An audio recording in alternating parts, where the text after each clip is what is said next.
Hola amigos de Pausa de los 2 minutos, les saluda Ricardo Gómez Portugal, continuando con esta serie de 32 equipos en 32 días que tenemos en Pausa de los 2 minutos, y el día de hoy les voy a hablar sobre los Vaqueros de Dallas, porque comienza la era de Brian Schottenheimer como el entrenador en jefe, y Micah Parsons, uno de los jugadores estrella del equipo, pidió un trade. ¿Se quedará con el equipo?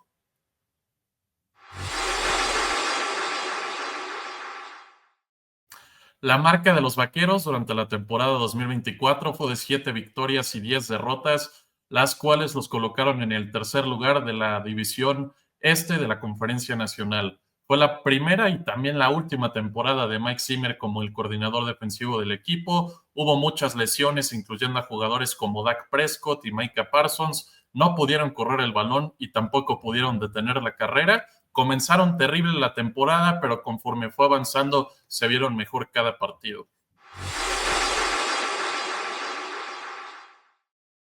La adición más relevante en agencia libre fue la de Dante Fowler Jr., quien llega proveniente de los Commanders de Washington por 1 año y $6 millones. Tomará el lugar que dejó de Marcus Lawrence, quien terminó firmando con los Halcones Marinos de Seattle por 3 años y $32.5 millones.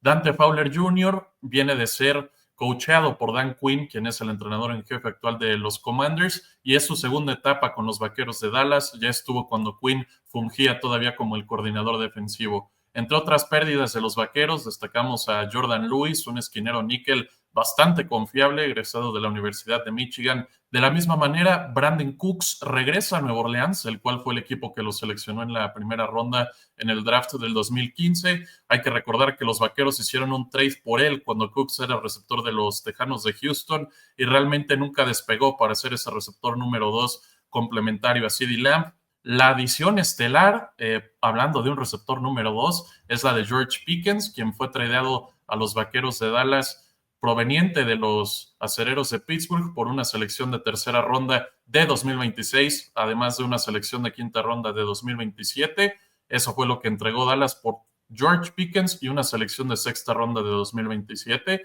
y se espera que sea el nuevo receptor número 2 del equipo, formando una gran dupla con CeeDee Lamb. Entre otras bajas se encuentra la de Zach Martin, quien se retiró.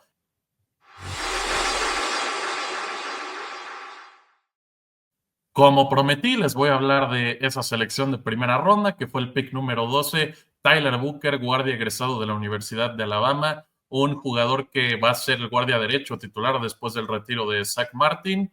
Evidentemente fue una selección extraordinaria para los Vaqueros porque necesitaban llenar los zapatos de ese jugador que definitivamente va a estar en el Salón de la Fama, y Tyler Booker era de los linieros ofensivos mejor calificados de toda la clase. Así que esa fue una buena selección en la primera ronda. En la segunda ronda también hicieron un gran pick porque con el 44 seleccionaron a Donovan Ezuraku, edge proveniente de Boston College, un jugador que tal vez no tiene la talla ideal en cuanto a tamaño para jugar en la posición de edge, mide 6 pies y 2 pulgadas, y precisamente por eso lo comparan con Yannick Ngakoue, quien en algún momento tuvo buenas temporadas, incluso llegando a ser un All-Pro con los Jaguares de Jacksonville, también con esa estatura de 6'2", pero si algo demostró Donovan Ezuraku a lo largo de su carrera en Boston College es producción. Tuvo más de 15 capturas la temporada pasada con las Águilas Doradas de Boston College. Así que probablemente Ezuraku no sea titular inmediato, pero tras esta situación complicada de Micah Parsons en la que acaba de solicitar un trade, parece que Ezuraku tiene un futuro muy, pero muy brillante con los Vaqueros y puede ser titular dentro de los próximos años. De la misma manera, otro jugador que podría ser titular, que definitivamente no lo será esta temporada, es Shavon Revel, esquinero de la Universidad de East Carolina. Fue el pick 76 global en la tercera ronda de los Vaqueros. Viene de una lesión fuertísima que sufrió en el fútbol americano colegial, jugó muy poco este año, pero antes de esa lesión era considerado como un talento que sí o sí iba a ser seleccionado en la primera ronda. No creo que tenga mucho tiempo de juego esta campaña, pero para el futuro se antoja por ser una muy buena selección para los Vaqueros. En la quinta ronda, con el pick 149, tomaron al corredor de los Longhorns de Texas, al velocista Jadon Blue, quien también es muy bueno para atrapar pases del backfield. Ustedes podrán comprobarlo en el video de Texas contra Ohio State en el playoff colegial. Jadon Blue tuvo una muy buena actuación por la vía aérea. También en la quinta ronda seleccionaron a un linebacker de la Universidad de Florida, Shamar James. En la sexta, a Gianni Cornelius, tackle de la Universidad de Oregon. En la séptima, Jay Toya, tackle defensivo de UCLA. En la séptima, otro corredor, Phil Maffa, egresado de la Universidad de Clemson. Saliendo de la preparatoria, Maffa era un prospecto de 5 estrellas. En la Universidad de Clemson tuvo que dividir acarreos la temporada pasada. Es un corredor que rompe bastantes tacleadas, es muy difícil derribarlo al primer intento, similar a Javonte Williams, quien por cierto fue una adición en esta agencia libre, corredor proveniente de los Broncos de Denver. Creo que puede ser un complemento ideal para Javonte Williams en esa posición como un corredor de poder en corto yardaje. Y como tercera selección en la séptima ronda, tomaron a Tommy Akinbesote, tackle defensivo de la Universidad de Maryland. Definitivamente necesitan ayuda en esa línea defensiva para detener la carrera, el cual fue el principal problema de la unidad defensiva el año pasado.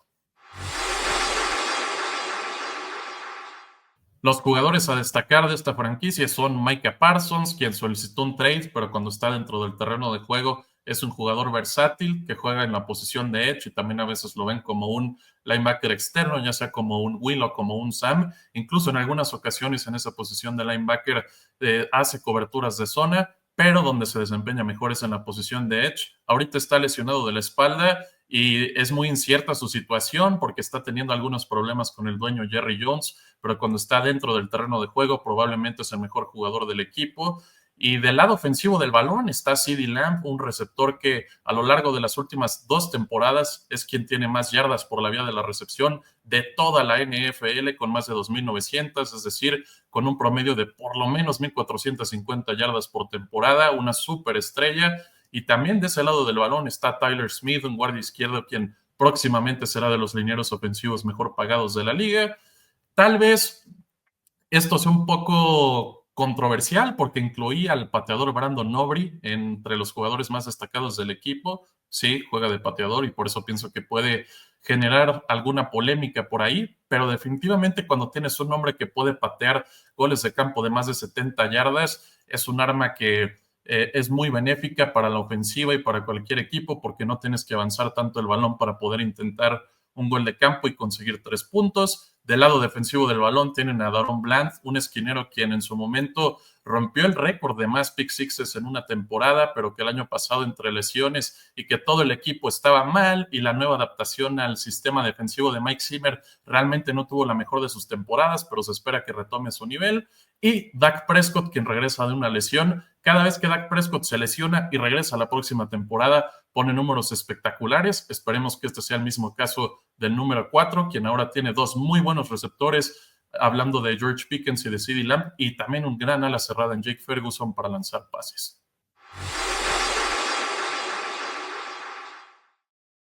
El staff de coacheo generó mucho ruido durante la temporada baja. El año pasado fue el último de Mike McCarthy al mando tras ser despedido por ni siquiera llegar a los playoffs, tener 3 temporadas seguidas de 12-5 y siendo eliminados prácticamente de entrada por salida en cada una de ellas. El coordinador ofensivo de McCarthy en esa instancia fue tanto Kellen Moore como Brian Schottenheimer. Kellen Moore salió del equipo y Brian Schottenheimer sorprendió a muchos al ser nombrado el entrenador en jefe de los Vaqueros. Si el apellido les suena familiar es porque sí lo es. Es el hijo de Marty Schottenheimer, quien fue coach tanto de los Chiefs como de los Chargers ya hace algunos años. Es una de las mentes ofensivas más brillantes de la liga y probablemente sea el hombre encargado de mandar las jugadas, pero bajo su tutela va a estar el coordinador ofensivo Clayton Adams. Y del lado defensivo del balón ya les decía que Mike Zimmer tuvo su primera temporada como coordinador defensivo el año pasado.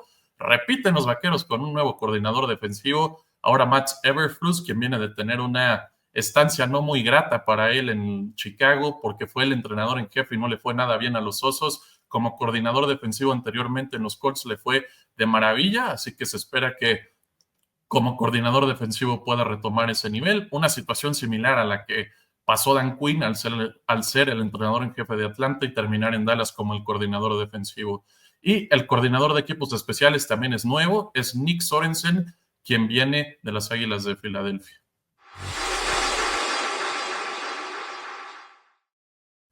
¿Y cómo luce la temporada 2025? Los Vaqueros tienen el quinto calendario con los rivales con el porcentaje de victorias más alto con base en las marcas de la temporada 2024, con un promedio de victorias del 55.7%.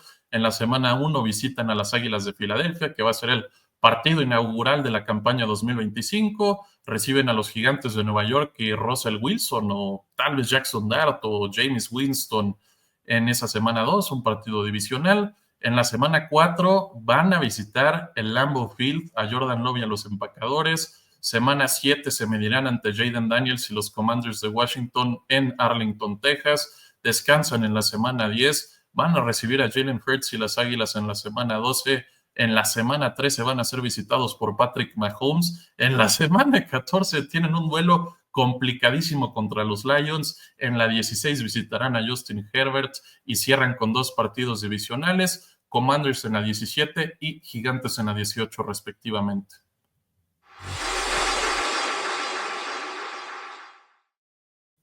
El pronóstico para esta temporada es de 10 victorias y 7 derrotas para los Vaqueros, terminando en el tercer lugar de la división este de la Conferencia Nacional. No califican a la postemporada, estarán por ahí del octavo o noveno sembrado de la Conferencia Nacional.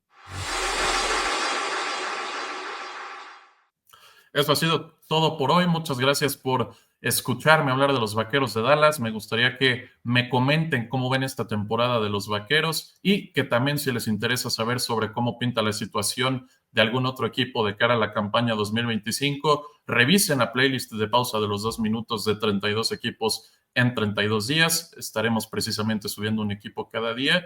Y si les gustó este contenido, denle like y compártanlo. Nos pueden seguir en todas las redes sociales como pausa de los 2 minutos. Tenemos live streams de fútbol americano cada semana. Sin más que agregar, Ricardo Gómez Portugal se despide de ustedes. Hasta la próxima.